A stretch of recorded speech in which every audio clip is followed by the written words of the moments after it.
জাতীয় সংসদ নির্বাচনের সম্ভাব্য সময় ঘোষণার পর থেকেই জয়পুরহাটের রাজনীতিতে এখন ভোটের হাওয়া। বিএনপির সম্ভাব্য প্রার্থীরা চালাচ্ছেন গণসংযোগ, ভোটারদের কাছে যাচ্ছেন জামায়াতে ইসলামীর প্রার্থীরা।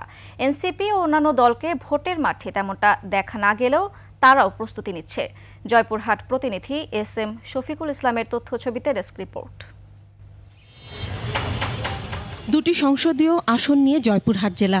একসময় বিএনপির ঘাঁটি বলে পরিচিত এ জেলায় দীর্ঘদিন চলে আওয়ামী লীগের শাসন। হাসিনা সরকারের পতনের পর আসন্ন জাতীয় নির্বাচন ঘিরে ঘাঁটি পুনরুদ্ধারের চেষ্টায় রয়েছে বিএনপি।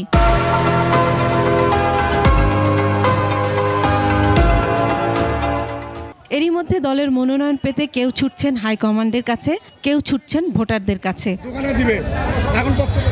আসন দুটিতে বিএনপির মনোনয়ন পেতে দৌড়ঝাঁপ করছেন 1 ডজনের বেশি সম্ভাব্য প্রার্থী।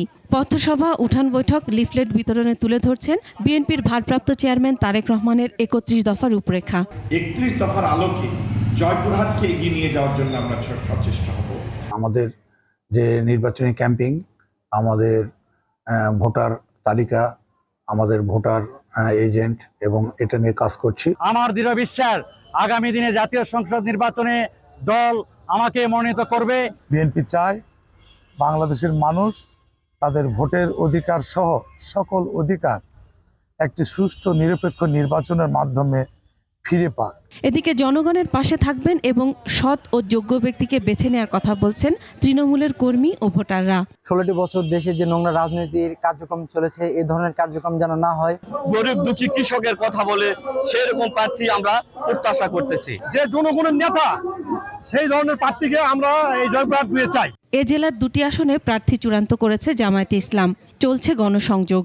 আশা রাখি আগামী নির্বাচন নিরপেক্ষ হবে, জনগণ তার ভোটাধিকার প্রয়োগ করবে এবং আগামী নির্বাচনে এই আসনে দাঁড়িপাল্লা মার্কা বিপুল ভোটে বিজয়ী হবে ইনশাআল্লাহ। আমি বিজয়ী হলে এই এলাকায় দুর্নীতি মুক্ত এবং ফ্যাসিস্ট মুক্ত একটি সমাজ প্রতিষ্ঠা করার জন্য কাজ করে যাব।